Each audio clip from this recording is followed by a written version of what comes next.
Welcome to the smartest people in the room. We are glad you are here, and just by showing up, you're already demonstrating your very own smarts. Today, I am pleased to present two people who are widely known and widely respected for their work in different lanes of the industry. They have a lot to say and considerable wisdom to share, and I promise you will leave smarter and more enlightened than you arrived. Before we get started, please let me take care of some business. First, to the audience, please feel free to introduce yourselves in the chat window. The reason we do these webinars is twofold. First, we want to showcase really smart people and the amazing work they do day to day in the music industry. But the second reason is a bit more nuanced. Many of you know that I am a music industry headhunter. I run the music practice at Turnkey ZRG, and I place music executives in roles throughout the industry. So by definition and function, I help people connect with companies. And in this series, my goal is to help you make more connections, and I invite you to take full advantage of that opportunity. Specifically, I invite you to engage with the speakers and the other attendees in the chat of the Zoom. Please introduce yourselves, share your LinkedIn profile, say hello to your friends, and make some new ones. And please ask questions of our speakers. We will try to address as many of those directly during the interview. Also, this is important, please make sure your chat is set to address everyone, not just the host and speakers. I want to thank our program sponsors, for without their support, we could not keep this series free. Special thank you to First Horizon Bank, Turnkey ZRG, the Tennessee Entertainment Commission, Tennessee Brew Works, and Better Than Booze. Also, I want to call out a special sponsor, MedJet. And a note about MedJet. If you travel, you need to know about MedJet. Travel insurance only gets you to the nearest acceptable hospital when you're on the road. A MedJet membership gets you moved all the way home. Check it out if you travel, folks. So let's get down to business. In today's host seat, we welcome, hold on, I'm a little ahead of myself here, Lawrence Peryer. LP has long worked as a business and creative professional at the crossroads of technology, culture, community, and commerce.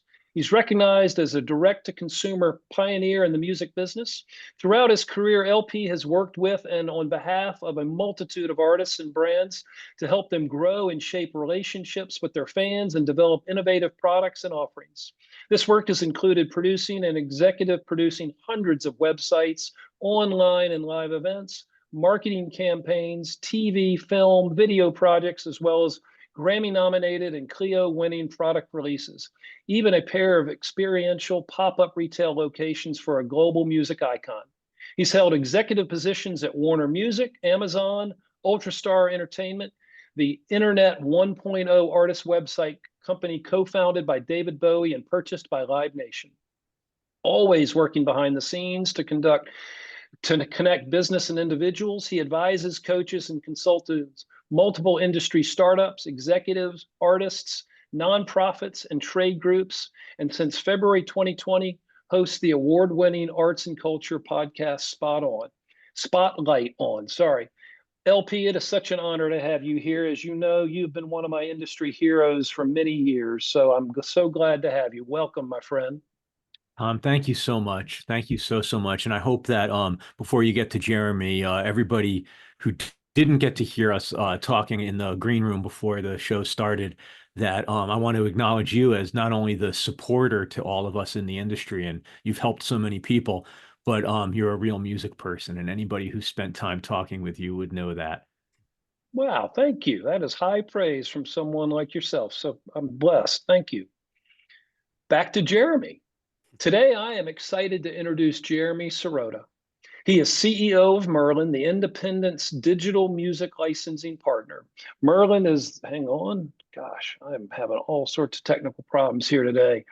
He is the CEO of Merlin, the Independent's digital music licensing partner. Merlin is a global leader for independent labels and distributors around the world, representing 15% of the global market share. Merlin helps its members to own their independence by striking premium music deals with services like Apple, Canva, Snap, Spotify, TikTok, Twitch, and YouTube. Jeremy's role at Merlin weaves together his lifelong passions for music and technology. He started his career as a technology lawyer at Morrison and Forrester with a focus on copyright law. He went to hold senior positions at Warner Music Group, culminating as head of business and legal affairs for WIA and ADA. Prior to Merlin, he was an early hire on the Facebook music team to launch music experiences across Facebook and Instagram. Folks, it is such an honor to welcome these two rock stars to this platform today. Take it away, boys. Yeah. Tom, thanks so much for having me. I really appreciate it. And Lawrence, thanks for being my co-pilot on this. I thought of the smartest person I knew, and you were the one who came to the top of the list. Well, thank you for that. I'm sitting here alone in the room that I'm broadcasting from, and I'm not sure I'm the smartest person in this room, but it's very nice to be doing this with you. I want to break the fourth wall just for a second before we jump in and just say to everybody who's here that I want to acknowledge that it's kind of a time of a lot of instability and craziness in our industry. We all have friends and colleagues who have been impacted by it, some of them very directly by layoffs and things like that. And my hat's off to anybody who's been impacted recently for showing up here. It's super important that you stay connected to your colleagues and to your community. And for those of us who are maybe in a more fortunate position, we got to remember that our friends and colleagues need us right now, and we got to keep them in mind because it's easy to get caught up in our days and not stay connected to people. So have that coffee, have them come in and talk to your teams, and just make sure that everybody stays engaged, and we'll build the better music business out of all this craziness. Yeah, thanks for saying that. I usually end a lot of when I do these things with a common refrain, which is give like you have no expectation of return. It's the way I've tried to operate my personal and professional lives, and more so than ever right now, I think it resonates probably with a lot of people out there. For sure. Well, that's actually the fact that you said that kind of dovetails really nicely into the first thing I wanted to bring up, which is, the first time I met you was shortly after I started working at Warner Music in the early 20 teens. And for those who don't know about our story, I was brought in to help sort of rationalize or look after an acquisition that Warner Music had made in the direct-to-consumer space. And we were based pretty far from the mothership in Manhattan. Everybody was in Midtown on 75 Rock, and we were downtown in Union Square. And it's probably the furthest 35 blocks that you can be in terms of mindset and orientation, a universe away. And very, very few people from uptown ever came to our offices, but you did. And of course, that set my spider sense tingling, which says a lot more about me than it does you. I was thinking, oh boy, here comes the lawyer from uptown. What do I have to endure for the next hour? Which is kind of funny given how our dynamic evolved. But you came into the office. You didn't bring a gift, which is fine. That was fine. But you did sit down and say, how can I be of help? I remember where I was sitting. I remember where you were sitting. I don't quite remember what we were wearing. I know that I probably had a lot less of this going on, but I probably had a lot more of this on tops. exactly. We've been through a lot together. But that a lot of ways that kind of sums up how I think about you. I've never known you as like a kingdom builder or somebody out to build their fiefdom, or operating solely out of self-interest. Something I observed about you is that you always seem to enjoy enabling other people's success. Your colleagues when we worked together at Warner and at WIA, business partners, we used to talk a lot about how do we come up with situations where if they're not win-win, where at least everybody's a little unhappy, because that's probably a good outcome. But certainly artists and now independent record labels, and we'll get into all that. But I'm really grateful for all the friendship and support you've given me over the years. But for how long I've known you and how much time we've spent together and how much life we've supported each other through, I don't really know more than like fragments of your origin story. And I'm curious if you could take us just a little bit through like what's the world you grew up in? Were you an urban kid, a suburban kid? Were you feral? Were you structured? Tell me a little bit about early Jeremy. Early Jeremy. Okay, yeah, I can do early Jeremy. So I think there's maybe a little bit of a tale of two worlds in the sense that my parents are both from Brooklyn. They grew up in Brooklyn, not New York. They say Brooklyn. Uh, Nice. but I didn't. I was born, actually, one of my sisters was born in Tehran. The other was born in Hawaii. I was born in LA, but then mostly grew up in Orange County. So I had this like almost dichotomy of this very, I don't want to call it lackadaisical, but easygoing suburban life, right? Like my biggest outing was to get on my BMX and ride around the neighborhood. But I had these two like New Yorkers, these Brooklynites who had a lot of drive, passion. And so I had both this, I was really introverted as a kid, which anyone who has only known me recently would be totally surprised by that. But I was the kid in my room reading constantly, mostly by myself. Like I had a lot of people I was friendly with, but like not a lot of friends. So like I was computer club. I was the guy taking programming courses in the summer. I was the one subscribing to technology magazines. And I had my dad, who was an engineer, who really helped support that. So I had this like very technological side to my personality, kind of driven by like my dad's world and just like what I found interesting. It was like the advent of computers, and I used to love to like pull them apart and put them together and program on them. And then I had this flip side as well, where I had my mom, who was an artist, and she used to be an oil painter. Now she's a jewelry maker. Mm. And so I had this like incredibly creative side to the family. Like my aunt was this incredible painter who I manage her art estate now. And so this whole other side where I've always like kind of had this like very creative mindset, but a really terrible, like if you looked at my drawings, it's like horrible. Like I just acknowledged like this is not my path. I even thought about going to design school at one point. I thought about getting a PhD at one point, doing academics. And I don't want to call it listless, but I didn't really like have this maybe like, I know what I'm going to do. Like I look at some of the generations now and they like seem so certain of their path and what they want to do. And I knew what I loved. I knew I loved the arts. I knew I loved technology. Like I've always been a little like geeky about the world. And it's kind of how everything just sort of slotted into place where, for example, when I graduated from college, I just moved to New York with nothing. I had no job, crashed with a friend's couch for a month before he said, you kind of got to get out of here soon, buddy. And went out and found a job as a graphic designer.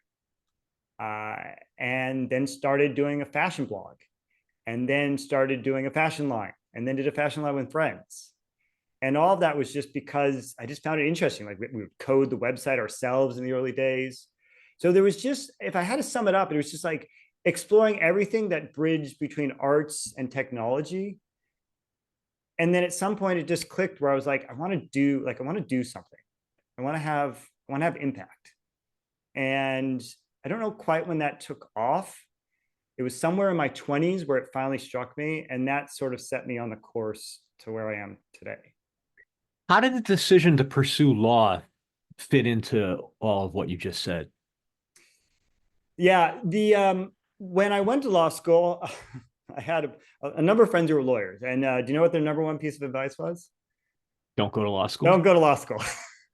Every single one to a T. I did have one who said to me, they said, if you're going to do it, at least have a plan. And Mm. so I did, and that's, I've always been very methodical and process oriented and like thinking ahead, like 2 steps ahead, 3 steps ahead. I said, okay, if I get a law degree or if I go to law school, because I was thinking also about an MBA, I knew what my path was. I said, okay, go to law school, practice law for 5 or 6 years, doing copyright law in the technology creative space. Then next, go work in-house, eventually running a business affairs, move over to the business side. And then there's this like ... found or run a company. So I had it all mapped out. The ...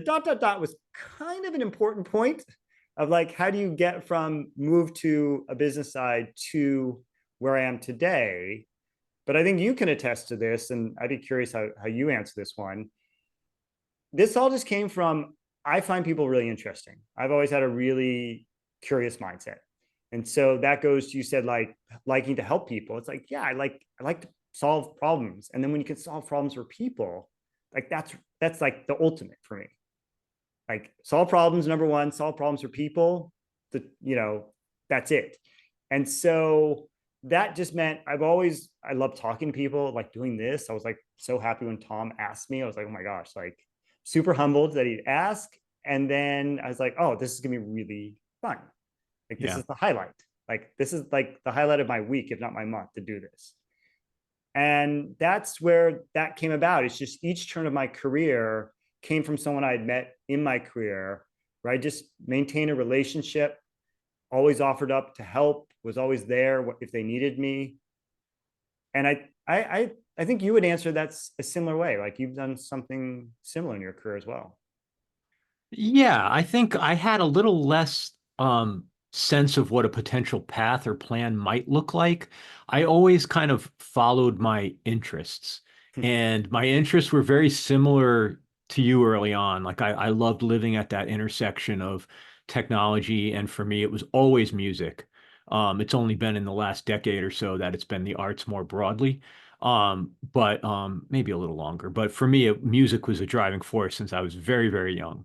And I often tell people, I think that, I think of myself as being part of like the first generation of people that had computers in the home, um, which meant a lot of time to be around a computer and work with it and figure it out. Sort of what you were saying, one of the earliest thrills as a, sixth or seventh grader, however old I was, running a program and figuring out how to make the machine do something. I can still sit here and feel that somatic feeling again of how wonderful it was to be able to get the machine to do something.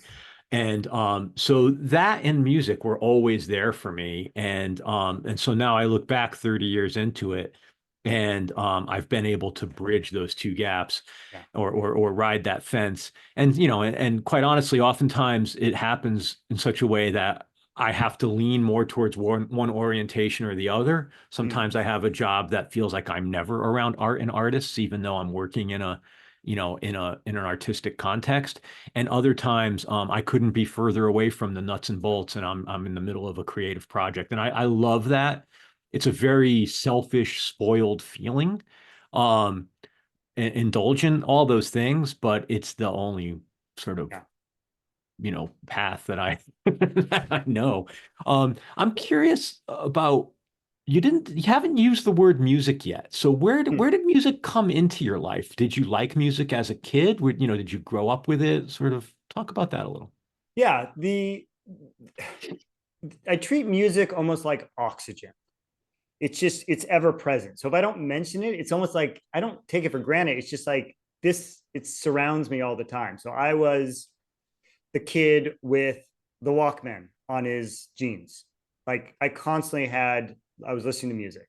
Like when the non-skipping portable CD player came out was like the pinnacle of my teenage years, because I was always on the move, running, moving, biking. And so when I could wear this non-skipping, I mean, it was like so exciting. I could still feel it, as you could tell. Like it was so exciting for me.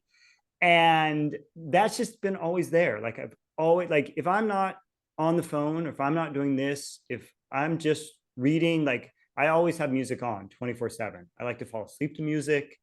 And so for me, I just always, it, it's so incredible what artists can do. Like I'll share a little tidbit. My daughter, my 13-year-old daughter, once kind of asked me this question. She's like, Dad, like you can't play an instrument. I was like, no. She's like, you're kind of tone deaf. I was like, yeah. And she's like, and you also never get the lyrics to the songs right. I was like, oh no, why do you have to say this to me? She's like, so why are you in music? And it took me a minute to think that through. And I said, well, that's exactly the reason why. It's like what artists and musicians can do. It's like so, like, it's like magic sometimes to me when you see it. And what I found is there's this like triangulation between rights. So if you think about what I did as a lawyer and copyright law, right, which is so foundational to the music industry, relationships, another one so foundational to the music industry, and then the third, technology. And you have these three elements intersecting. And those are basically my three passions in life. And what I found is when I left or was looking to leave the law firm, I didn't really think about that there could be a career in music. I wasn't the college DJ. I wasn't a tour promoter. I didn't get a start in the music industry a lot of the way people did 20, 30 years ago. So I came at it this other direction. And when you have that triangulation of just things you find, I guess, joyful, like I find all three of those just joyful in my life. And if I can do all three at the same time, I mean, to me, that's a dream. That's a dream job. Like it's not even a job. It's like I'm having fun and enjoying it. And what I do at this role, I find really fulfilling. And so that's how it kind of weaved together. But it didn't come the traditional way, which I think is increasingly happening for people coming to music. They're not coming at it necessarily the traditional way that it used to be. Yeah, I think that's right. I think that's right.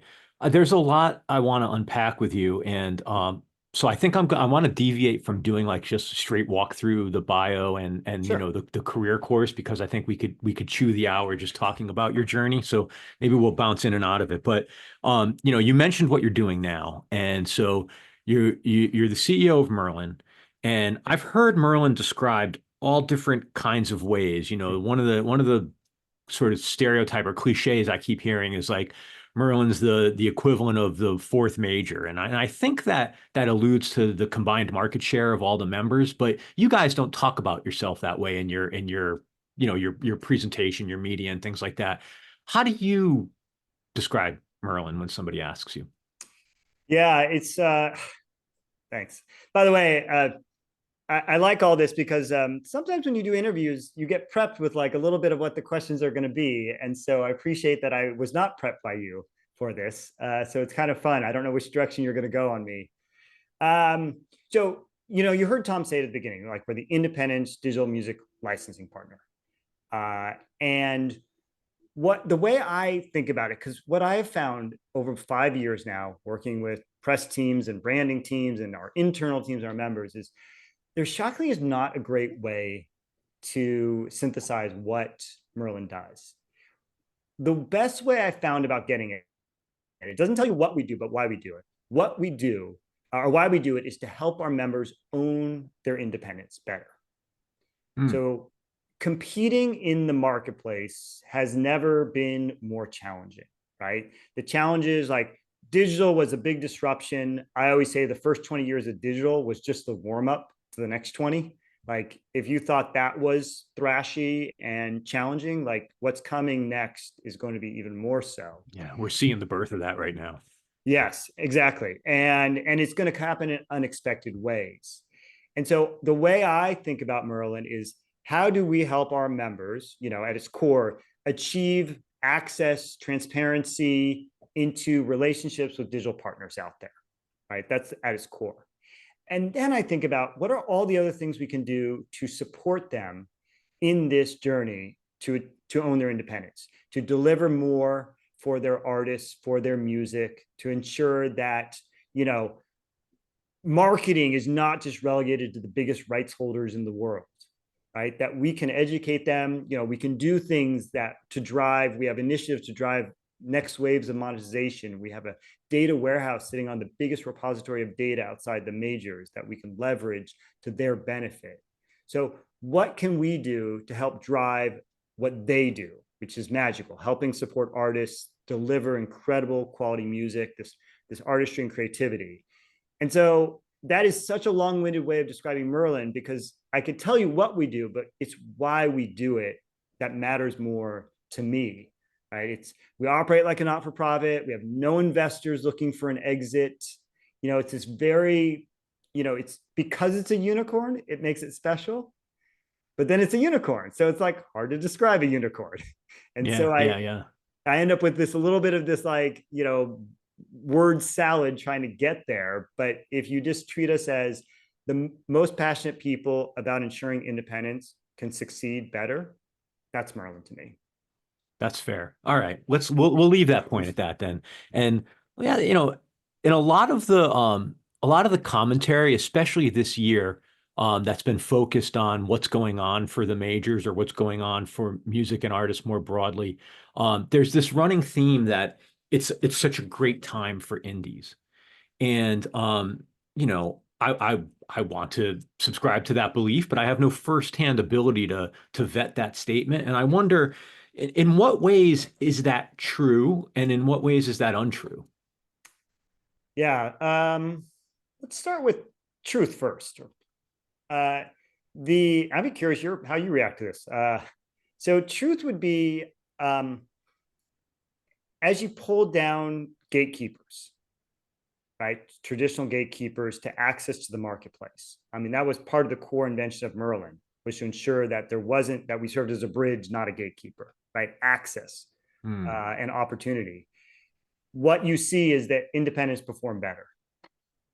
What you see in this environment where tastes are changing, and there's more niche types of genres that are appealing, that's the types of artists that independents have always invested more in.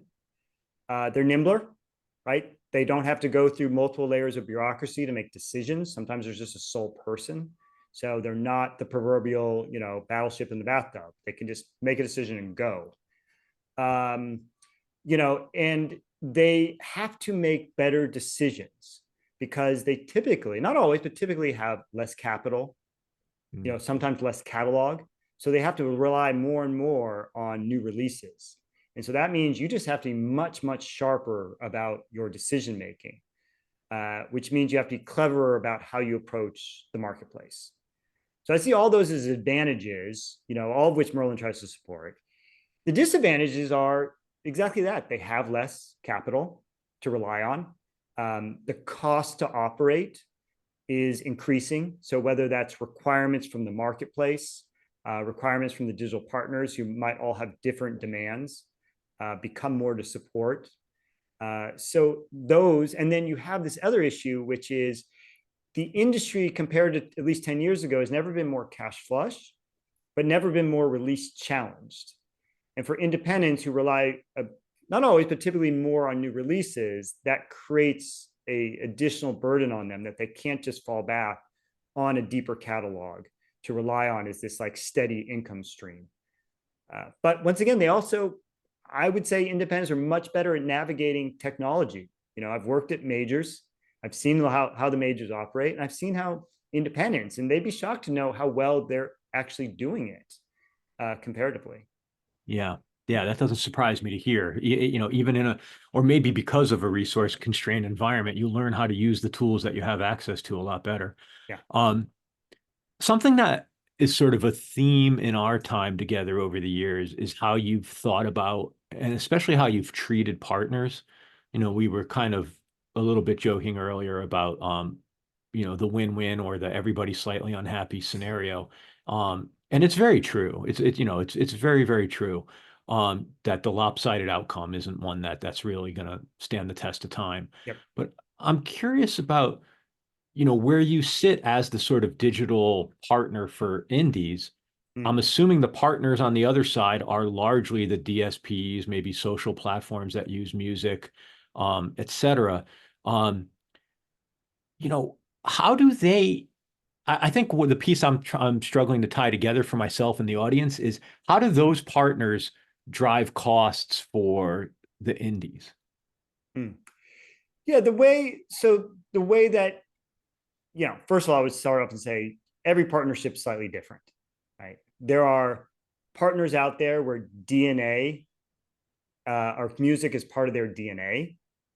That is a much different partner than, say, a partner who might just view music as a input or a cost of goods. And so there is a sliding scale of partnerships. And I'm a big believer in building partnerships, building relationships, building value between each other. But at the same time, you need to have partners who care about music and care about independence. And so what we have to advocate for, and we tend to do this mostly behind the scenes, is when they're thinking about rolling out a new feature or when they're thinking about adding another element of delivery, you name it, what it could be. Have they thought about the cost, the complexity, and what it takes to support that. Because invariably, that larger burden will fall on independents. And that's just going to create more costs for them to operate in a marketplace that's already challenging. And so that's one of the things that we're always trying to articulate out into the marketplace to our partners. It's like, have you thought about this? Have you considered this? And then taking an even step further is try to be proactive with them. Are you going to build this product or this feature or this element? Let me tell you not only why it's good for our members, for record labels and label distributors, but like why it's good for you as well. And that's where you start to find, how do we find these, like, there's always going to be a little bit of butting heads. It's the music industry, right? But if you can always lead with, how can we find alignment of interests? It's a really good way to build partnerships and relationships. It's really interesting because as you give that explanation, I think of a lot of times a technology platform is sort of creating solutions for which there never was really a problem. I think of spatial audio. I don't really sort of have a horse in that race one way or the other, but I could see how a new requirement could come out, and it's not clear to me the marketplace or the consumer marketplace is clamoring for that product. And to get a viable enough offering, you have to put a lot of pressure on the ecosystem to yet again redeliver assets, re-encode, whatever it takes to, to support a new initiative like that. How that funnels all the way back through the supply chain and in a very real way to, there's somebody whose job all of a sudden is to worry about this new thing and with an unclear connection to the bottom line. Yeah, I always, one of the things that's so fundamental or foundational to music is the artist-fan connection.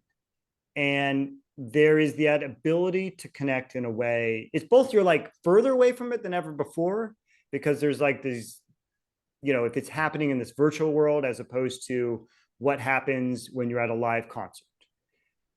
But that to me is what's so interesting about where we can go next with music. And if you stop and realize that artists are not actors, artists are, well, some are, of course, but artists at its core, they're creating music. Like that is their core of what they do. And they're not necessarily comedians. They're not necessarily social media experts.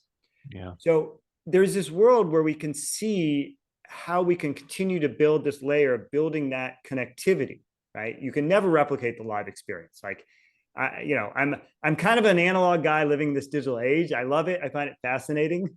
But there's nothing that can replace being in person.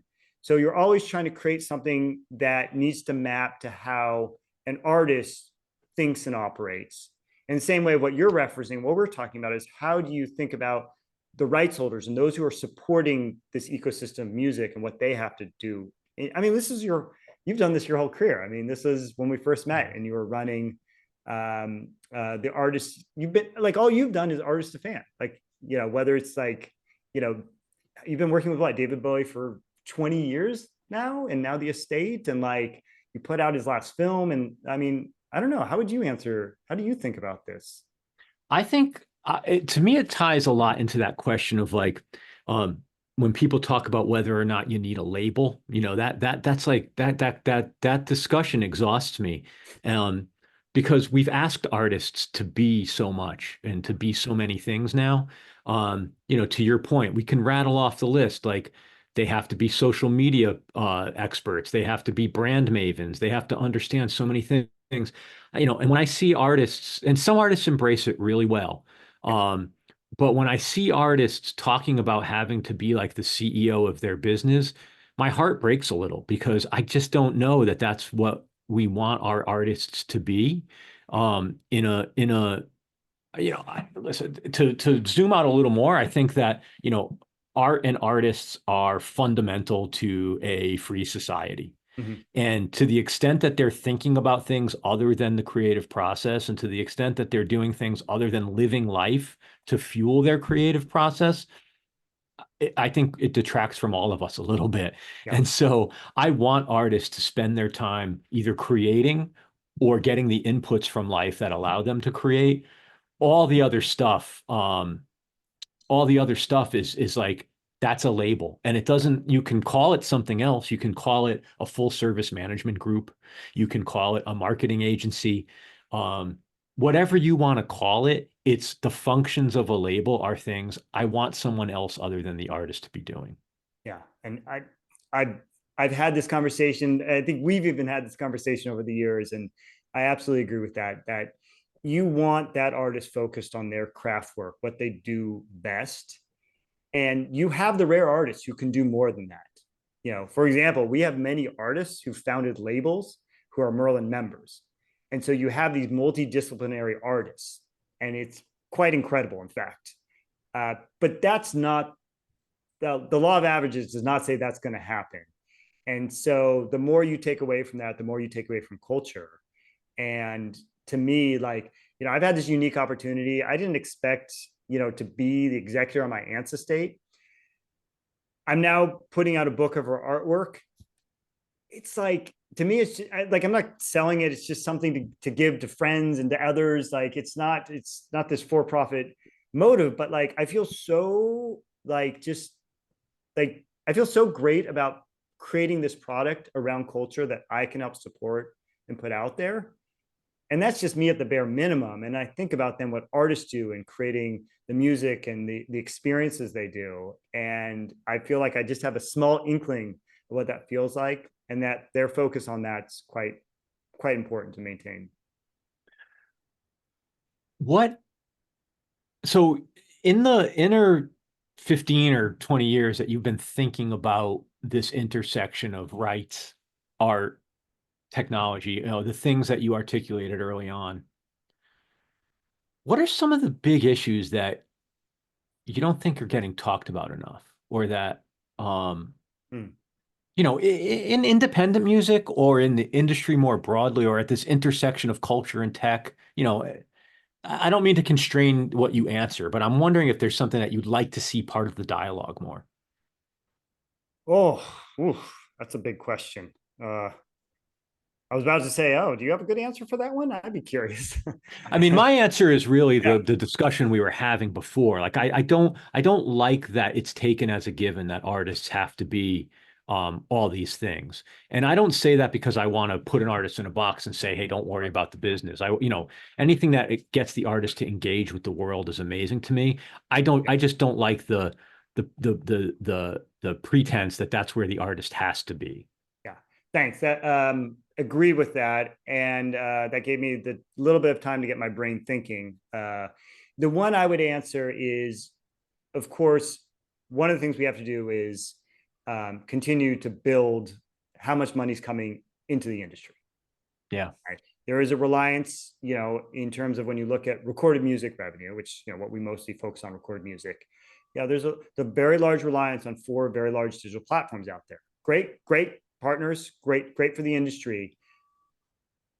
There are ways to continue to grow that, right? You grow the users, they have the ability to continue to increase prices, to keep bringing more money into the industry. What is going to be next? You know, we've been talking for 10, 20 years about where do we go next? And at some point it was ringtones. And then folks started talking about, well, maybe it's going to be NFTs, or maybe it's going to be this or that. And nothing's quite stuck to help create like our next wave of monetization. Like, Yeah. where do we go to create, like, music's the most ubiquitous product, if we want to call it a product, which I don't like to, but we call it a product being sold into the world. It's the most ubiquitous product. It's the most under monetized. And so there's this real opportunity to bridge that gap. And we've talked about gaming, and then we thought it was going to be fitness, and all these contribute, but nothing's really been like this step function for the industry.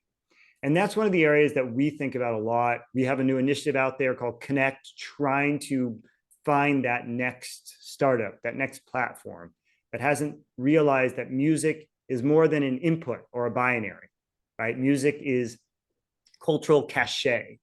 Like, music has this incredible tale of what it brings along with it.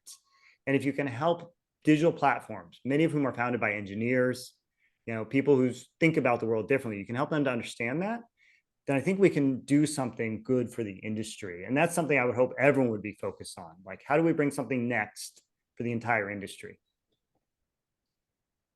Tell me a little bit about the I'm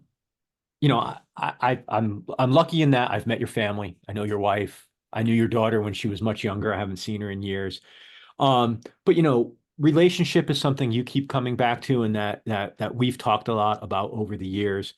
And I'm curious, and a lot of times when I talk to you, you're like, oh, I'm going to California to visit my family, or my family's coming to New York. Like, how deliberate do you have to be to keep it all integrated? You, oftentimes you and I will be texting each other and have no idea which time zones either one of us are in, or am I waking you up somewhere, or what's going on there. And so, um, talk a little bit about, what's the life like?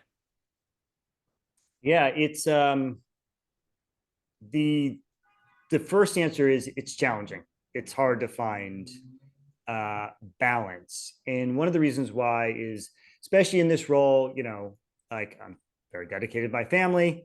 I do a lot with my daughter. I like very close with my mother and others in the family. I have a lot of people I consider friends or people I want to stay connected to. Uh, and trying to weave that all together, it is a I guess I'll use my first curse word of the day. It is a mind fuck to try to do it all, and to try to like be present when you're with them. And the way I've done it the best and how I try to achieve this is not trying to treat things as discrete in my life. And I think many people don't. Now, I'm not recommending this for everyone, but I almost like work, family, friends, you name it, like they all just interweave between each other. Yeah. And I, I think for myself, the reason I can do that is I have a really high switch mentality. I can move back and forth between different aspects very quickly without needing a lot of time to switch mentally between them. And so that's worked really well for me. I deal with members all around the world, every country in the world almost. I have members. So I'm getting, I usually wake up to text messages or WhatsApps from people. My inbox is already filled. Calls at 7 a.m., calls at 9 p.m. And that's why I say, for me at least, operating in this world, trying to do the things I want to do personally and professionally, I've just had to weave it all together. Else, I don't quite know how to do it. Yeah. Especially, and I think you're the same. Like, you're very passionate about the things you get involved in. Like, there's no, I'll kind of do this sort of, half-ass. It's like, no, if you do it, you're doing it because you care about it. And that takes time and intentionality. I don't know. I How do mean, you? for me, it's ultimately because I'm lazy. So if I'm going to get off the couch and do something, sure as shit, I'm going to do it 100%, because otherwise, just leave me alone. I need some time alone with my record collection. So if you're going to make me leave the house, I better care. I will. There will be. My family can tell you this. There will be Saturdays where I'm just like, just leave me alone. I'm just going to sit on the couch and just watch movies, and I don't even want to talk to anyone. So like that's my like recharge day almost. Uh, Yeah. but that's all it takes me. I don't need a week or 2 weeks. I just sometimes just need a day or an hour, Yeah. and I can hit it again. It's an interesting topic, but I feel like, and maybe it's something, it's a conversation we could have on a more ongoing basis, but I don't hear a lot of women in the workplace get to answer this question, right? It's Hmm. always like, oh, there's usually some variation of like the man getting to tell some hero story about how we all get to spend time with our family despite having these really demanding jobs, and it's like it's it's such a like 70s and 80s version of the world. And I would love to hear more about how the other half lives in this regard. Especially people who also have families and have children. And it's so anyway, that's we're not going to solve that one today, but it's hearing you talk about it, I realize like um it's not just us. No, it's not. And listen, my wife is the hero. I mean, the things she does for the family um, is extraordinary. And she works also. She freelances, so she has a little bit more flexibility. But she works just as much as I do. And, I unfortunately, not unfortunately, but, just nature of my job, have more travel. And so we've just had to try to find a good balance. I've always been the one, if we need to drive my daughter somewhere, picking her up tonight from the birthday, taking her to the fencing tournaments. So wherever I can contribute, I will, trying to help her find a balance herself, given this role I have, given I was just in Europe last week. I had to tell her last night that I'm sorry, I have to go away for 2 more days to Seattle for a trip. And it puts pressure. And the key then comes back to, how do you, when you are here in person, how do you create presence? We always try to FaceTime when I'm traveling. One of the things we've done, at least with my company, because we've heard this a lot, which is there are more challenges put on women, because not just if they have kids, but they are more of the caregivers. Mm-hmm. And we have this kind of distributed model at work where, like, there's a lot of time and intentionality around being in person. We have a dedicated office in London, but we give our people a lot of flexibility, right? It's not like you must be in your desk these hours. Like, if you need time, go take time. If you got your work done, I'm not expecting you to work another 3 hours on the weekend because you took 3 hours off. Like, what you need to do. We know what our goals are as a company, as departments. And if you need flexibility around managing, whether it's a child, it's someone sick, it's someone in the family, that's one of the things we've done as a company. We've heard that feedback from the team, that's been really helpful to allow them to kind of manage lives that, I think, for all of us, it's getting more complex. Yeah. We talk about this complex music ecosystem, but just like living in this modern world, it's more complex. Yeah, for sure. And what you just said is sort of, it's counter to that old school notion of, like, when your work's done, grab a broom and look busy. Go sweep the warehouse or something. Yeah. Well, that sort of also segs into another topic I'm curious about with you, is that, when I first met you, you were essentially an IC, an individual contributor, and then you started to build out a team. Mm-hmm. And then over the intervening, almost decade and a half, your roles have changed dramatically. And I'm curious, some of the philosophies you have, or some of even the practices you have around identifying and developing talent, how to think about culture, things that you didn't necessarily have to think about 10 or 15 years ago. And as sort of an addendum to that, if it's not too big of a question, I'd be really curious about how you've seen the work world change, if you wanted to try to tackle that as well. Okay, I'll try to let me come back to that and see if I can say something on that. I'll just share two examples of kind of places. I had my first boss in the music industry was incredibly wise with advice, and one of the things he said to me was, pay attention to things you like, but also pay attention to things you don't like. When you watch other people operate, when you see how people run meetings, when you see how they run initiatives and projects. And that was always such great advice, because if you just look at the gold stars, you also don't know what you should be avoiding as well, and why. And that always stuck with me. And it then led me just to kind of always being paying attention.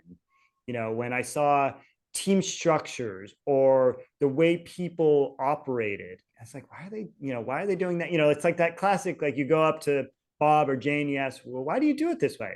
Oh, well, that's because the person before me did it this way. I'm like, well, why'd they do it that way? It's like, I don't know. Like, well, could we just do it different then? And What? yeah, I know. Heretic. Right?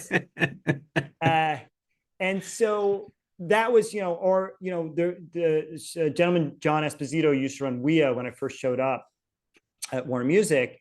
And he had this great phrase, the right information at the right time to the right people in the right format. Information and the right people, right? It's like, oh, yeah, right. And then the kicker was, you got to do it that way every single time. I was like, oof, that feels heavy. But then you just start doing it. And the more you do it, you just realize you're just doing it. You don't even have to think about it anymore. Like, is this in person? Is this Slack? Is this email? Who should be on copy? When do I send it? And suddenly it's just part of like your normal approach to it. And then the one other one I want to shout out, because she's been with me or I've been with her whole career, is this woman, Tamara Rivnak, who's head of partnerships now at Meta. She was the one who hired me into, back then, Facebook, onto the music team, into out of legal and into business development role. And she was incredible at building teams. She was incredible about showing people how to get more out of themselves than they thought they could do. She had this like incredible way of thinking through all the different factors, of thinking multi-steps ahead. And I actually worked with her at the law firm, at Warner, and she was the one who hired me at Facebook. And now they're, obviously a big partner of ours. And so that's just finding those people you can learn from, but you have to like pay attention. And I don't know if I want to tackle the bigger one. That's maybe that'll be a good one over drinks in person, having that conversation. We'll do that one next time. Yeah.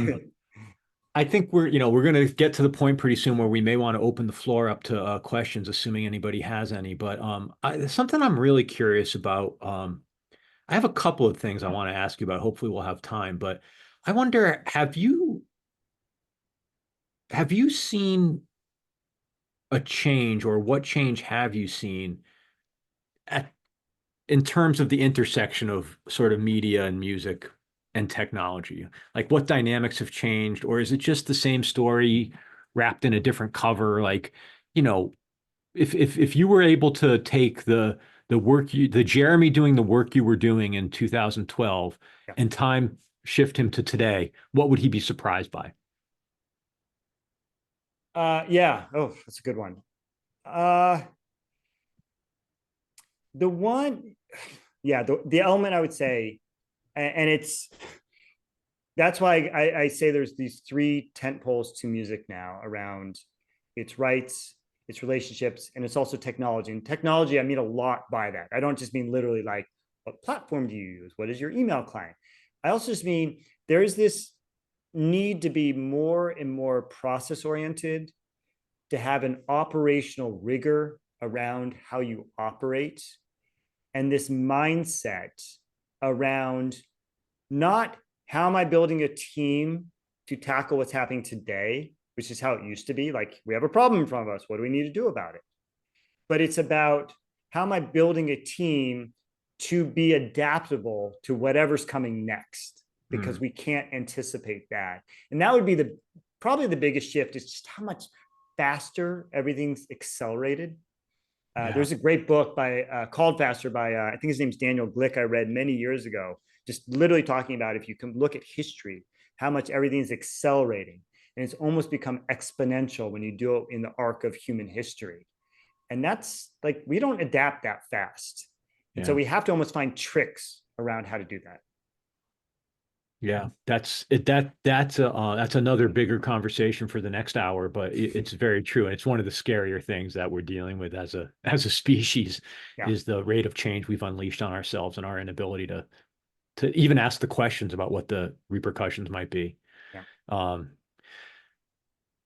Let's see. There is a question here from Barry Evans. Jeremy, please discuss the degree of control the majors have over DSP playlists and other artist visibility as opposed to indies. Yeah, one of the things that's really interesting is when you look at independents, where you see independents overperforming is in their own libraries and user libraries. And what that speaks to is that there is a deeper fan to artist connection happening within independent music. So one of the things I would say to that question, just to take it maybe one step upwards, is this actually speaks to the importance of having people who are representing the rights and advocating on behalf of independents. So whether that's Merlin on the right side, or that's organizations like AIM or A2IM and Paula, WIN around the world, which is representing the rights and the needs of independents, especially as the marketplace changes.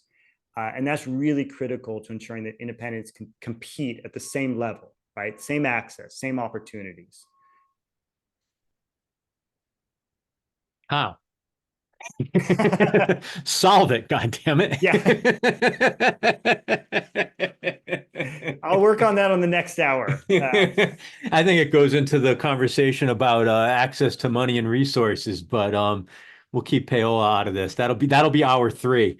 Um, how about sacred cows? Are there any that you have to deal with in your role that you just sort of learn to reject? Um, oh, okay, that's a good question. Uh, I'll answer it a slightly different way, which is one of the one of the challenges in this role, which is really interesting. I'm going to have you answer that because I'm curious how you're going to answer. I'm going to take a slightly different direction. Is you know what we do at Merlin is all about our members, right? We're member governed, we're member led, we're actually member owned as well. So it's this very unique structure.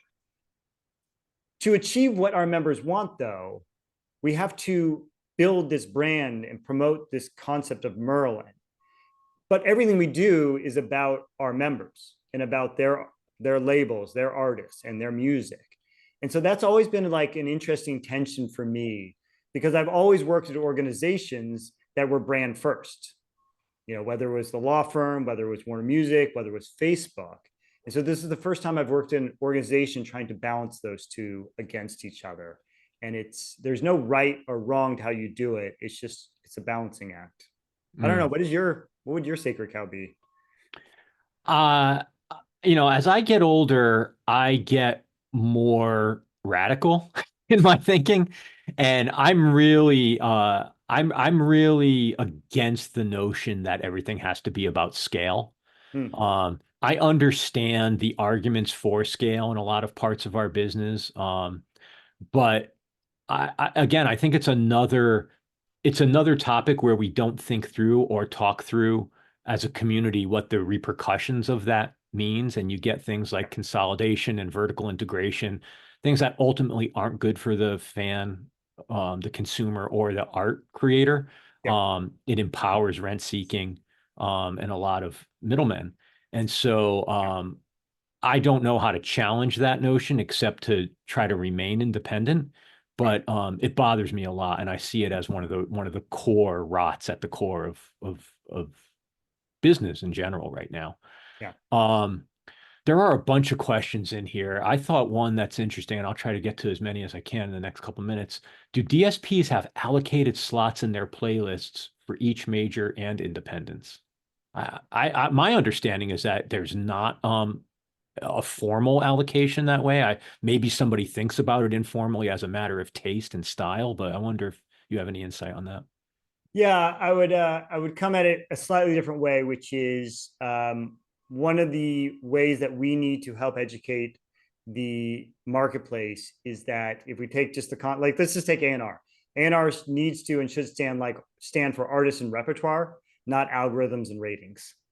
And so that's why we need to music needs to be understood as culture, and that's so critical to Yeah. helping to educate the marketplace about that. So the more we can do that, the more we can ensure that the way music is presented to users is presented in a way that resonates with them and building fan connections. Tom wants to know where the name Merlin comes from. The origin. Yeah, there were several founders of Merlin, and what I've discovered is all of them seem to love a good acronym. So Merlin's in fact an acronym that's yes stands for Music Entertainment Rights Licensing Independent Network, which when they first came up with it didn't seem to roll off the tongue so well, but it did spell out Merlin, hence where the name came from. That must have taken a lot of effort to contort that into. Yeah. That's fantastic. Well, we're at the 11:59 mark in here on the West Coast, and I believe our slot is an hour. Tom, do we hand it back over to you? I am absolutely having a great time listening to this and stoking questions. I would love for you to carry on as long as you want. I want to know a little bit about each of you personally, real quick. First off, what was the very first concert you both attended? Not together. What was the first show you ever went to? Jeremy? Yeah, I still remember the opening song was Sledgehammer. by Peter Gabriel was my first concert. That's a good one. Where That's was a it? really How old good were one. you? I couldn't drive because I remember the girl I went with, parents had to drive. I probably was about 14, and it was in Orange County, and it's been to, I don't remember the venue. I remember it was very cool. Definitely a stadium. It was one of his bigger tours. Awesome. Yeah. LP? Um, it was June 6th, 1983, New Haven Coliseum. I saw the Kinks. Oh, Wow, you remember the wow. date. Yeah, that's pretty impressive. I won't ask you how old you were since you gave us I the was date. 40. I was 40. Yeah, How that's a about you? great. Peter Gabriel and the Kinks both destroy my first concert. My first concert was a two-hit wonder band called Pablo Cruz Oh yeah, sure. back in 1977 when I was a wee, well, 13. Um, but nonetheless, that was my first concert. Same question. What was the first record you ever bought with your own money? Oh, okay. I'm gonna give two answers because I got my first cassette tape from my older sister, which was Oingo Boingo, Dead or Alive. So it was the first one, but I didn't buy it with my own money. The first one I bought with my own money was Dead Kennedys, Give Me Convenience or Give Me Death. Wow, great one. Yeah. You're LP? so hip. You're so hip. No kidding. No Yeah, I kidding. mean, I was obviously I was given a lot of music. You know, as a kid, I grew up. Rolling Stones were my number one band. Kiss, because I'm a child of the '70s, so I was given a lot of records. But I think the first record I bought with my own money was Queen's News of the World. Hmm. That's a good one. Mine I was bought a lot of Arrows. 45s. Oh, sorry, go ahead. Mine was Aerosmith Dream On. There you go. Yeah, it was a good one. Yeah. Final question, and then we're going to cut off. LP, you've got a lot of instruments behind you there. Do you know how to use any of those for their intended purpose? For Well, their I intended don't. I don't know how to use any of them. Yeah, somewhat. I took piano lessons for a long time, but I am not at all a naturally gifted musician. I still play keyboards. I can peck around on a guitar. Um, I can hit a drum about as good as a monkey. So yeah, piano and related instruments and the occasional string instrument, and that's about it. Wow. Well, Jeremy, you and I share the same inability to play any musical instrument. And I always tell people I'm the luckiest guy you've ever met. I have no musical ability whatsoever. I can't write, I can't sing, I can't play, but you'll never meet a bigger fan of the creator or the content than Yeah. me, which is why I'm so blessed to do what I do for a living. And I think anyone that makes their living in this business is blessed. Yeah. Feel the same. So, LP, thanks for doing this, and I really appreciate your opening remarks, reaching out to the industry that, there's a lot of layoffs going on right now. I'm afraid they're not all over. There's more coming. But nonetheless, one of the great things about this industry is it's a community, and we try to help each other anytime we can and lift each other up. So good on you for bringing that up. Yeah. To the audience, you got yourself a treat today. I promised you'd leave here smarter and more inspired than you arrived. I think we delivered that. And come back next Thursday at the same time. We'll have two more rock stars on here. Meanwhile, be nice to each other and take care of each other. See you Thanks, soon, Tom. boys. Thank you. Cheers. Thank you both.